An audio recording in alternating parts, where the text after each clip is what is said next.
So yeah, I thought about whether to do this application of LLL v3, but since anyway we did not see even one application of LLL v3, I thought I'll do the apply that to get a better lower bound for the off diagonal Ramsey number R of 4 comma k. The change that you should notice from the bound that we proved in the last class is that in the last class we showed a bound which is of the form k squared. Okay, yeah, this was the dominant term, omega of k squared, the same quantity r4 comma k, we lower bounded by omega k squared by some polylog factors.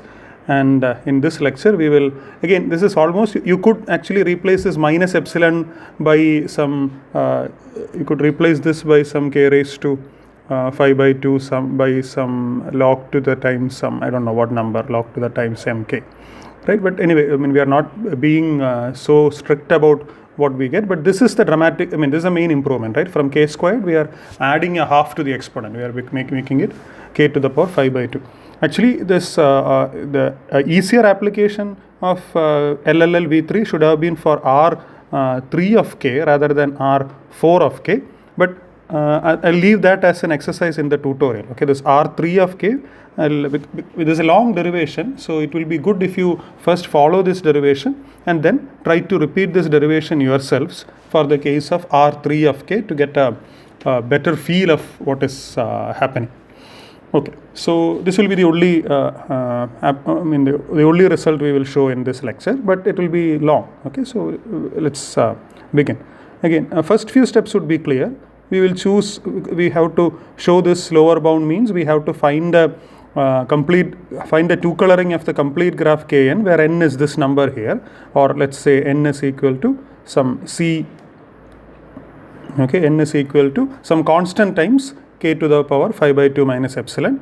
We are looking for a lower bound, so larger the constant is gives a better bound, but we are not concerned. We are only going to make a claim that this is omega of something, so we are free to choose as small a constant as we want. In this whole proof, I will be rather loose about picking this constants and so on, because if you get stuck as to whether a particular constant will work or not work, then we will miss the more important details of the proof. Okay, so I will be very loose when it comes to picking these constants and so on. Most of the time I will ignore the constants and use a lot of approximations. Okay, the random experiment should be very clear to you. It's a natural random experiment that you will do if for this problem. The natural random experiment that you will do for this problem, which is not uniformly, this word uniform I should have, the red-green coloring of EKN independently at random with probability P for red and 1 minus P for green. Okay, yeah, it was a mistake to say that it is uniformly at random. P for red. Why? Because as you can see, it's an off diagonal Ramsey case, and then the red and the green clicks that we target are not of the same size. Maybe you should pause and think, what is P more likely to be? When we are producing for the lower bound construction, right? Finally, what would be the choice of P? Will it be less than half or will it be more than half? Okay, assuming K is much larger than 4, right? Yeah, it should be clear that P should be very small, much smaller than half, because even a red K4 is a bad event, okay, which means in order to prevent red K4s, the P, the probability for red should be very bad, whereas there is much more room for green, because let's say K is some 100, you are only looking for a K 100, so all the 100 choose to edges getting a green color is much rarer than 6 edges getting the same red color. Okay, so your P is this, let me note that down here, your P is going to be even much less than half finally when you do this experiment. Okay, but we'll optimize for P. So I mean, this is more like giving a intuition about P rather than actually making any particular statement. Okay, yeah. And now, as before, there are two bad events. By the way, all these steps we have seen in the proof where we used LLLV2 also. Okay, so most of this, at least the first 10 minutes of this lecture would seem like a repeat. Okay, so there are two types of bad events. Type 1 bad events are getting a red K4. Type 2 bad events are getting a green KK. So how many type 1 bad events are there? We will have some R1, R2 up to Rn choose 4, because n choose 4 is the possible number of K4s or possible number of K4s, and hence the possible number of red K4s. The probability of each of them is p to the power 6. Each edge is red with probability p. In order for this to be a red K4, all the 6 edges, okay, has to be, all the 6 edges have to be colored red, okay, which happens with probability p power 6. The green bad events, I'll name them G1, G2, etc. There are n choose k of them, and the probability of each of them is 1 minus p to the power k choose 2. Okay. Now these dependency bounds are also the same that we used earlier. How many red for a given, so fix a red event T1, how many other red or type 1 events can it depend on? It can depend on 6 times n minus 2 choose 2, which comes, the 6 comes from choosing any of these 6 edges, and n minus 2 choose 2 comes from choosing any 2 vertices remaining, and then talking about that particular K4. Okay, so yeah, the two, at least one edge has to be shared for their for a dependency, because it's an edge coloring experiment. 6n minus 2. Similar argument for how many type 2 events can depend on this. Again, you have to share one edge of this red K4, which there are 6 edges. But now you have to add not 2 more vertices, you have to add k minus 2 more vertices. That is why there is this n minus 2 choose k minus 2.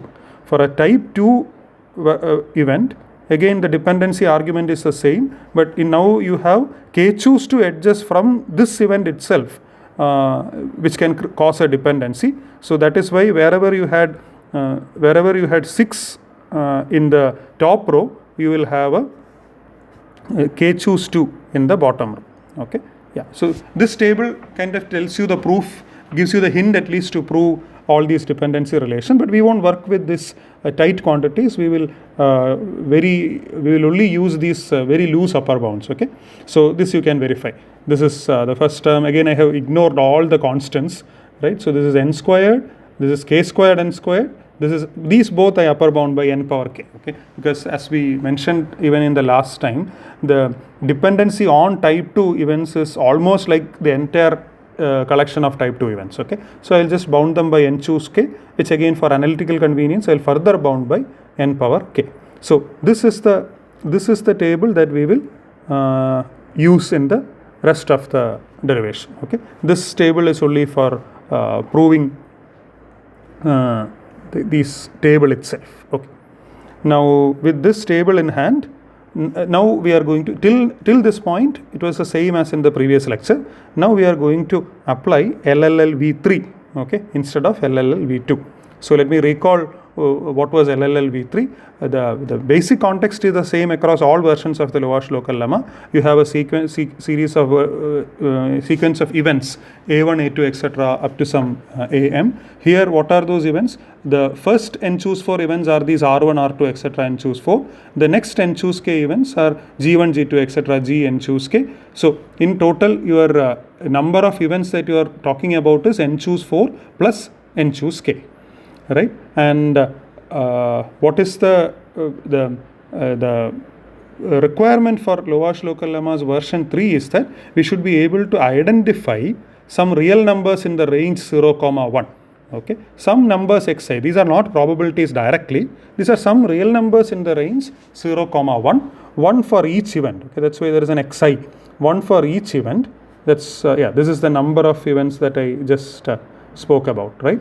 So yeah, this is the total number of events, including the type 1 and type 2 events. For each of them, we should identify an xi such that the following condition is satisfied.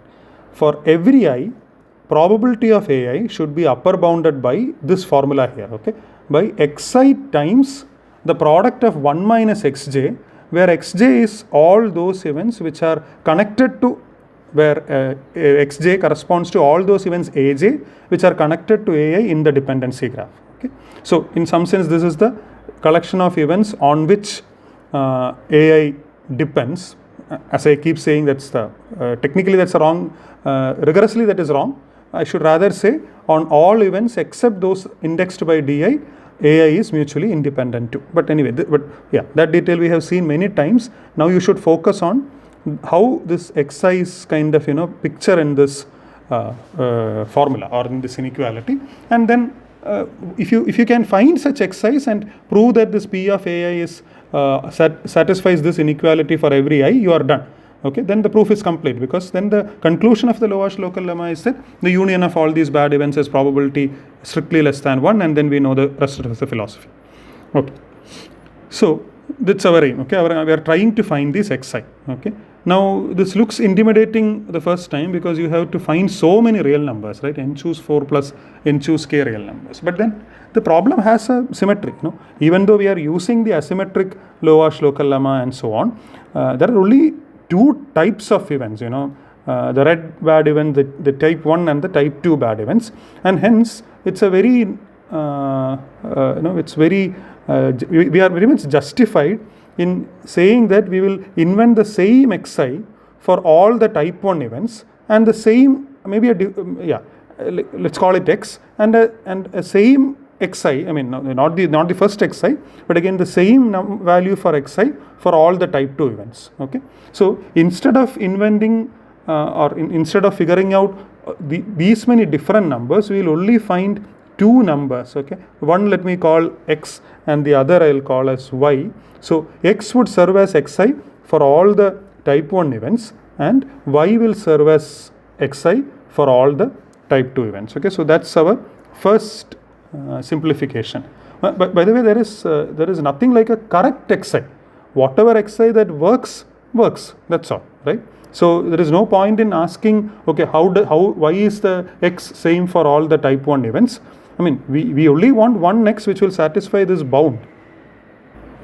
So with that simplification, yeah, this is what I said. For each event in Ri, our xi will be x. This x is to be still found out. Okay, I mean, we haven't found out xi values, but instead of finding some n choose 4 unknowns, we have reduced it to a single unknown here, and for another n choose k unknowns, we have reduced it to one unknown y. Okay, this will simplify this this equation. The hypothesis, the requirement in Lovász local lemma V3 is what I refer to as this star here, right? So this star will now simplify dramatically. Okay, but I'll write star separately, star 1 and star 2. Star 1 when ai is a type 1 event, something like Ri, and star 2 will be when ai is a type 2 event. Okay, something like a GEI or GJ. Okay, so for a type 1 event, what is the probability of Ri? What is the relation that probability of Ri should satisfy? It should satisfy the relation that it is at most x times 1 minus x to the power n squared. Where did this come from? If you look at this, focus on this di for an Ri. Okay, focus on this di for a type 1 event. It depends on n at most. Okay, these are all bound, so I can just say it depends on at most n squared events of type 1. So this 1 minus xj, we are using this xj equal to x for all t1 events. How many times will this 1 minus x come? It will come n squared times at most. Okay, if it comes fewer, it is okay, because this is again 1 minus xj is a number less than 1. So putting an upper bound on the dependency only makes our life difficult. It does not invalidate what we are trying to prove. Okay, so this 1 minus x will appear n squared times, and inside of di, now there are the type 2 events, okay, which may also influence t1. There are n power k of them.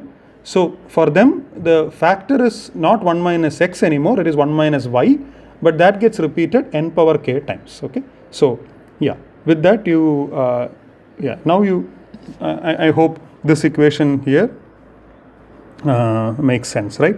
You have this 1 minus x repeated n squared times for the dependency on other type 1 events, and this 1 minus y repeated n power k times for the dependency on the type 2 events. Now, what is star 2? A similar thing. Here we want to find an upper bound for P of Gi, or rather we want P of Gi to satisfy this inequality.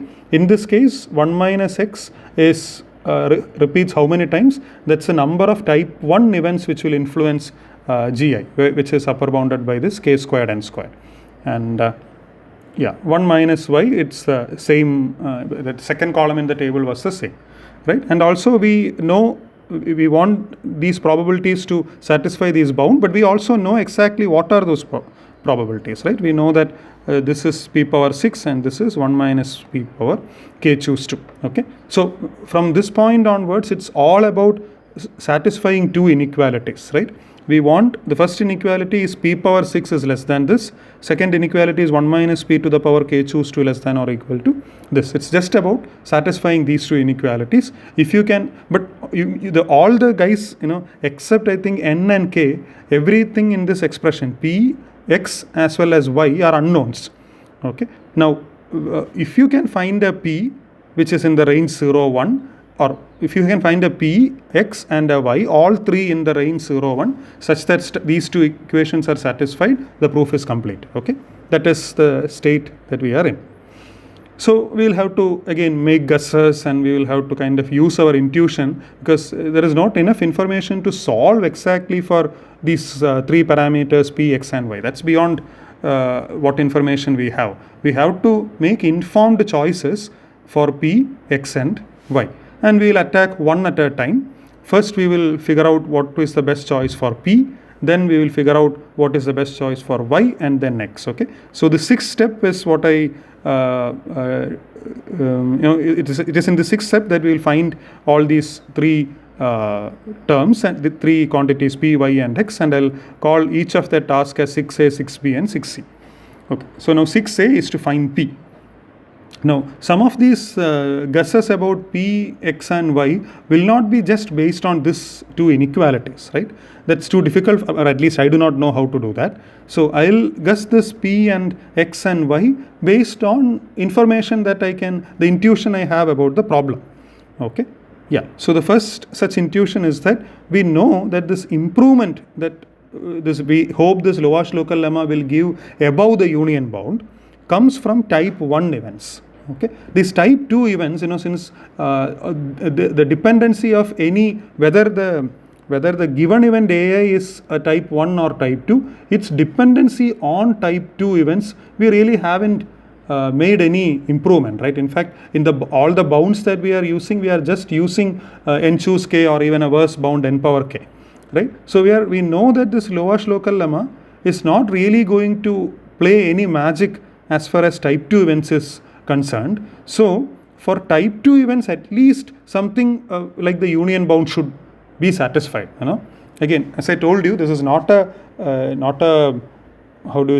something that automatically follows by looking at these inequalities. I'm using our intuition about the problem as well as the limitations about the method that we are using.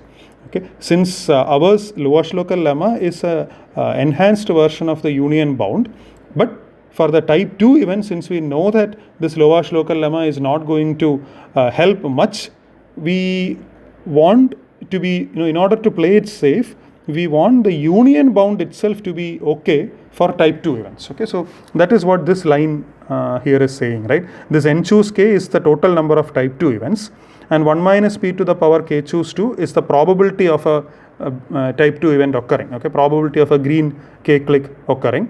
A simple union bound would have said this is enough to have it less than 1, but I am going to say we needed much less than 1, right? Because of multiple reasons. Okay, because this might get added to now the type 1 events going bad and type 1 events occurring and so on. And secondly, because usually if you can get it less than 1 by paying some constants, we can make it as much less than 1. So this is going from strictly less than 1 to much less than 1 is not going to cost us too much. So I'll rather put it that way. Okay, and this relation is, now this relation, if you see, n and k are known to us, right? K is a given parameter, it's not something which we pick, and n we have already made up our mind, right? This is our n. this n is also already chosen, so we don't have a freedom. So the good thing about this expression is that there is only one among p, x and y, only p figures in here. Now it's about our usual tricks, right? Okay, for this inequality to be satisfied, it is enough if an upper bound of the LHS is much less than 1, and this is the upper bound of the LHS that we will use. N power k we will upper bound by n choose k we will upper bound by n power k. 1 minus p we will upper bound by e power minus p. So, and then k choose 2 we will kind of write it as k squared by 2. Take a logarithm and then solve it out. Okay, these steps are what you have done multiple times. I can cancel out 1k. So pk by 2 has to be much larger than log n for this to be negative, or p has to be much larger than 2 log n by k. Okay, so now this is the p that we will choose, but again, though both n and k are known, when we are going to use p next, there would be occasions where we will want p as a function of k, and there will be occasions where we want p as a function of n. Okay, so I am just noting down p in terms of k alone here. Okay, instead of log n by k, I am saying it's omega of log k by k. Why? Because n is some equal to k to the power some constant. So when you take log n is just that constant times log k. Okay, so log n and log k are of the same order. There is only a constant multiplier here. So this 2 log n I can replace with some constant log k. That's why I can say that p is omega of log k by k. Similarly, if I replace this k, I cannot be as shabby and just say k is of order of n, which is wrong. K is of order n to the power 2 by 5. So I have to be more careful here. I have to explicitly say this is log n by n to the power 2 by 5. Okay, so we will note this is what our 6a will give us, and we will keep note of both these approximations, right? So yeah, this is some c1 times log k by k and some c2 times log n by n to the power 2 by 5. We may use both of this later.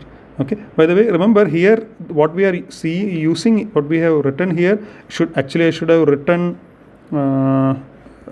it should be less than or equal to, right? Because we have found a lower, but we'll approximately use this, because this will actually guarantee that the probability of green k clicks are very low. This will guarantee that green KKs are very low. So, and now once your P is enough to guarantee that, that's as low as you need to go with P. Going further below will, I'm a bit confused here because we are talking about the green K clicks. So 1 minus P is the color of, is the probability of getting a green. So yeah, P has to be, so P has to be large enough to prevent that, but it needn't be much larger than this, okay? As long as maybe you get some 10 times 2 log n by k, you are done, okay? Yeah, so as long as P is some 10 times, you are done. Going much larger than that is not going to help with the green k case, or it's not necessitated for the green k case. It will pull down its probability further, but you don't want to pull it that low.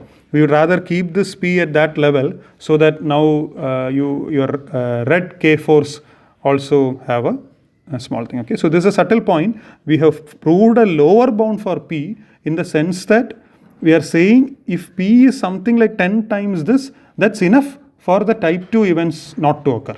Okay. So that fixes our P. By the way, even if these are intuitions, all these arguments are finally not part of the proof. This is only part of understanding the proof. Why do I say that? After finding all this P, X and Y, we still have to go back and substitute in these two expressions, star 1 and star 2, and verify. Okay. So the correctness of the proof does not rely on the extra kind of vague arguments that are giving, but I hope those vague arguments will help you appreciate that this is, otherwise you might think that what we are doing is a long list of symbol manipulation, right? But in my experience, if you just think of these as symbols, then you are missing the point. Actually, for every expression that you write, maybe you should think that what is the new information that you have gained. Okay, here the new information that you have gained is that your P is order of log n over n to the power 2 by 5. That alone will take care of the type 2 events. Now let's see. X and y is our next. 6b is for y, right? So our next attack is on y. I'm just rewriting star 1 and star 2 here so that I don't have to scroll up anymore. Okay. Now this again, why are we attacking y next rather than x? Because type 2 events, in some sense, we are thinking we have already attacked. Okay. And also this y is like an upper bound for a very, very small quantity, right? This 1 minus p is not small because p is very close to 0. 1 minus p is very close to 1. This is not small, but you are taking k choose 2 to the power, which is very small. Okay. So this is very small because of this k choose 2, right? And so we can pick y, and in a vague sense, y is like an upper bound for 1 minus p power 6 and x is like an upper bound for p power 6.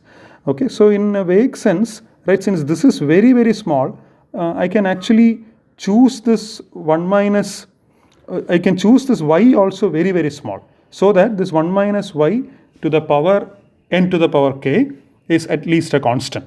Okay. Another way to think about that is, in some sense, since we have already taken care of type 2 events and their influence, I'm somehow trying to erase that out of the picture. Okay. So I want this 1 minus y to the power n to the power k to be a constant. Okay. So now, how do we do that? But again, remember, since we have to satisfy this star, we can show that, we can either show that an upper bound of the left hand side is less than this, or we can show that a lower bound of the right hand side is still greater than p power 6, or we can even show that an upper bound for the right hand side is less than or equal to a lower bound for the left hand side. Okay. So whenever we are doing any bounding here, if you are careful, we should always only think about upper bounding the left hand side and only lower bounding the right hand side. Okay. Now this 1 minus y, 1 minus etc., it was very easy to upper bound to get a more analytically friendly expression by e power x, right? 1 plus x I can upper bound by e power x. But since we want a lower bound, okay, I'm claiming that this 1 plus x I am going to lower bound by 4 power x. This looks very crazy, right? 1 power x being lower bounded by 4 power x, right? But I'm only going to use that in the range where x is negative but up till half, right? So yeah, this picture should be clear. X is in the range minus half to 0. Okay, in that range, somehow this exponential actually goes under this, right? Mind you, this is not e power x. For e power x, the line 1 plus x is tangent to the curve. But for 4 power x, that curve actually goes below this for some time. Okay, so I'm going to make use of that. Actually, there is nothing sacred about 4. I could have put in another constant here larger than e, and you would have still got something here in the range, maybe even in a larger range in that case. Okay, so remember, I'm going to use this lower bound, but x has to be a number, a negative number between minus half and 0 for this to be used. Okay, but then we will say that, okay, our x and y are all going to be in the range 0 to 1, and we will never go above half. Okay, let us say we'll see when we find out x and y that they are going to be very, very small. So if x and y are between 0 and plus half, minus x and minus y are in the range minus half to 0, and hence this inequality will apply. Okay, so yeah, this minus y is in the correct range for us. So this 1 minus y to the power n power k, I can lower bound by 4 to the power 1 minus y, I can lower bound by 4 to the power minus y, and then by n to the power k sits there. So my aim is to bound it below with a constant, right? And which I can achieve if I choose y to be the reciprocal of this, right? If y to be 1 over n power k or n power minus k, right? If I choose that y, then this is lower bounded by a constant like 1 by 4. Okay, so this is the choice that we will make for y. Okay, our y will be n power minus k, and we will also remember that, so that we don't have to come back to this bound and reapply. We will also remember that 1 minus y to the power n power k is lower bounded by 1/4. Okay, now the last guy is x. Okay, so now for x we have to really the way x plays its dominant role in star 1. Why? Because of this x that appears here. Okay, this 1 minus x again does not play that significant a role. This x here plays a significant role. So our estimate for x will essentially look at star 1. And what is star 1? I have reproduced it here. P power 6 less than this expression. This 1 minus y to the power n minus k. Again, it is enough to work with a lower bound of the RHS. So for 1 minus y to the power, this is not minus k, this is 10 power, this is 10 power k.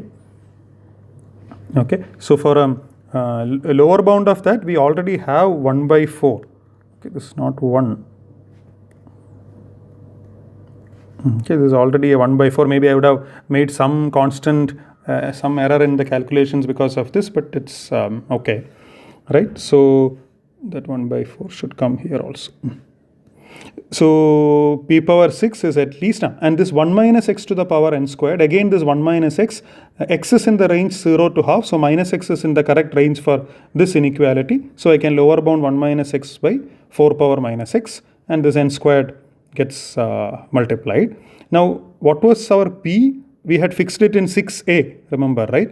P was around, yeah, this expression. Since these equations here, it's more in terms of n, I will pick the bound for p in terms of n, log n by n to the power 2 by 5. Remember, there is a whole p power 6, that 6 is sitting here also. Okay, so now let us simplify this. This 1 by 4 should come here also. But again, yeah, the constants I say I'm ignoring, but there is a guilt feeling and I keep adding them back.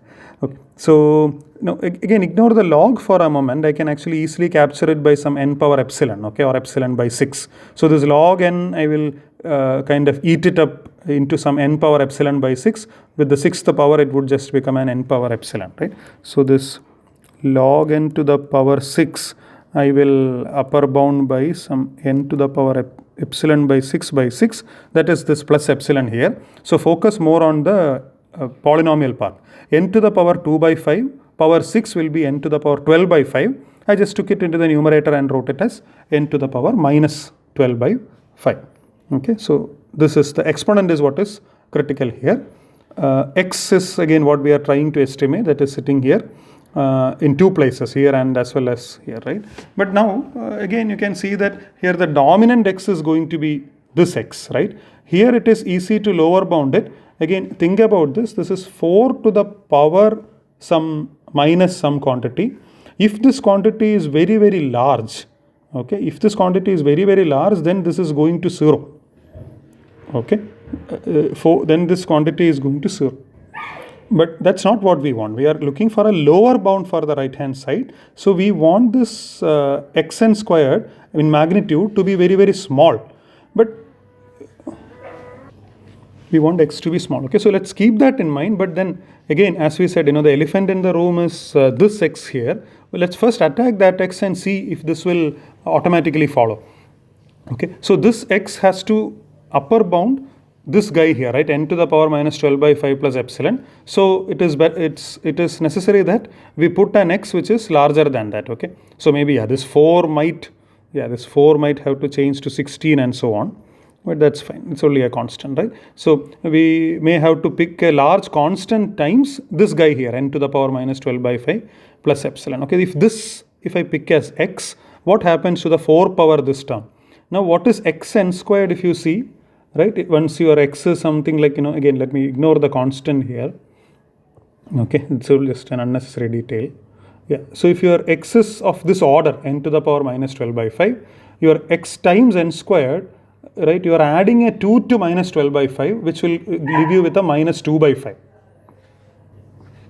Right, it will leave with a minus 2 by 5, but n to the power minus 2 by 5 is like 1 by n to the power fraction, right? This is an extremely small quantity, it is almost close to 0. So this 4 power, that something which is very close to 0 is close to 1. Okay, so yeah, since this is much less than 1, you will have this 4 to the power thing much larger than 1 by 4, or you can even if it is less than 1, you can put this as 1 by 4. Okay, so this will be lower bounded by this guy here will be lower bounded by a constant 1 by 4. Right, so everything works out well. Yeah, so this is the right hand side of this inequality, that is lower bounded by, maybe there is a 16 or something, that's okay. Lower bounded by this n to the power minus 12 by 5 plus epsilon, which is precisely what we wanted to show.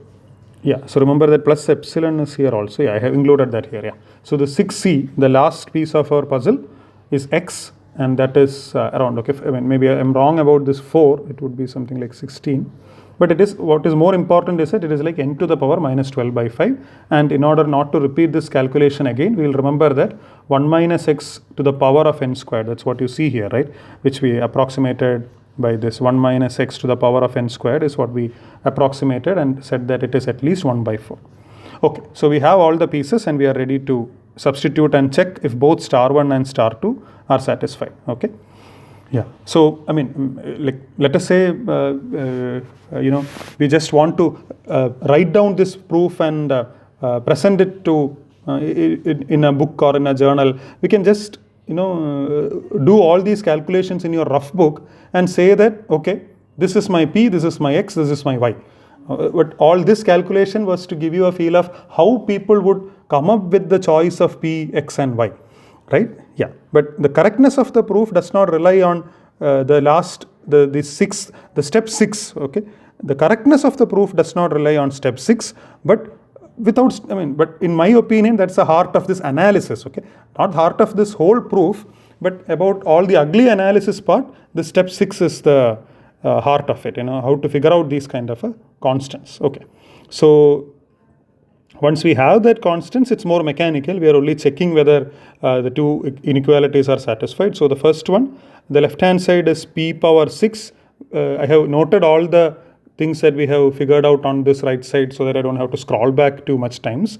P, remember, was something like, okay, if I want an expression in terms of n, it is log n by n to the power 2 by 5, again ignoring all the constants. So the sixth power of that would be log power 6n divided by n to the power 12 by 5.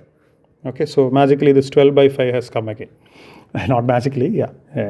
Right, so, and RHS, we need a lower bound. So the first guy, the x, let's keep it like that.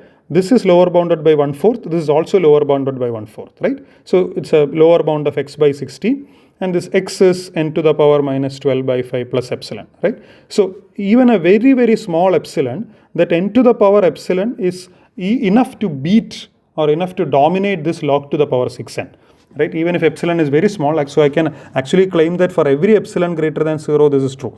Okay. In fact, instead of that, I could have put an appropriate polylog factor here if I had the patience to do that analysis also. Instead of this plus epsilon, I could have written something like 12 by 5 log to the power 6, right, in order to beat this. Yeah, so this star 1 is satisfied. Okay, so star 1 is okay. Now star 2. So here the right hand side also I can put an upper bound, because if an upper bound satisfies this, that's fine. Okay, I'm working with for some reason I do not know, I'm working with the right hand side first, and there I want a lower bound. But again, this 1 minus x to the power n squared, okay, that much I already know. If it was 1 minus x to the power n squared, not, without the k squared term, just the n squared term, I know of a lower bound, which is 1 by 4th. So this whole thing is lower bounded by 1 by 4th to the power k squared. This whole guy is lower bounded by 1/4. Right? So you have something like, okay, and what is y? Y was also a very simple choice, right? Y was just n to the power minus k. So I substitute that. Now putting it all together, this is 1 by, this is 1 by n to the power k, and this is 1 by 4 to the power k squared. So I think I have made a mistake in the calculation. Yeah, so I think I had made a mistake when I was making the notes, okay. If I do the substitution 1 minus x to the power n squared as lower bounded by 1/4, I will not get it, okay. I thought I got the answer only because at some point, instead of this k squared, I made a mistake and wrote it as k, okay. So you will not be able to, this step if you do, it's correct, but then you will not be able to proceed further. Okay, so we have to attack this 1 minus okay, let me use another color. Okay, we have to attack this 1 minus x to the power k squared n squared directly, right? So we know that we can lower bound it by 4 to the power minus x k squared n squared, right? Now what is this x k squared n squared? Okay, so let's analyze this x k squared n squared based on all the estimates that we have. Your x is of the form n to the power minus 12 by 5. These epsilons, finally I'll put an epsilon. Okay, so just look at the dominant terms, n to the power minus 12 by 5. K is of the order n to the power 2 by 5. So k squared will be of the order n to the power 4 by 5. And then there is an additional n here, this n here. Okay, so this is minus 12 by 5 plus 4 by 5, that's a minus 8 by 5. Then there is a plus 1, which would be an n to the power minus 3 by 5. But the point is that this is still looking like some 1 to the power 1 by n to the power delta, which will be much smaller than 1 for large enough n. Okay, so since this exponent is much smaller than 1, this is like 4 to the power, let us say some minus 0.1, which is lower bounded by a constant. Okay, so yeah, so I have to directly attack this whole guy and lower bound this by some constant c, rather than working with this 1 by 4 k squared. Because of the k squared, it will kill it. Okay, so I don't need this anymore. Instead of that, I can put a k here, put a c here, and this 4 will be gone. Right now, what is this n power k? N is k to the power 5 by 2 minus epsilon. Right, n is k to the power 5 by 2 minus epsilon to the whole to the power k. So you get something like k to the power minus 5k by 2. Okay, plus some epsilon k. This is the right hand side. So you should think that this is of the order k to the power minus 5k by 2.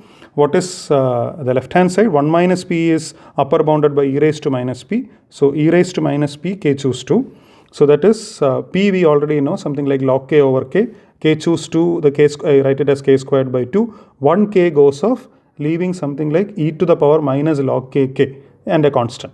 But now e to the power minus log k, I can write it as k. I'm just trying to make it in a form so that RHS and LHS are comparable. So this e to the power log k, I can write it as k. So this is also something like k to the power minus ck.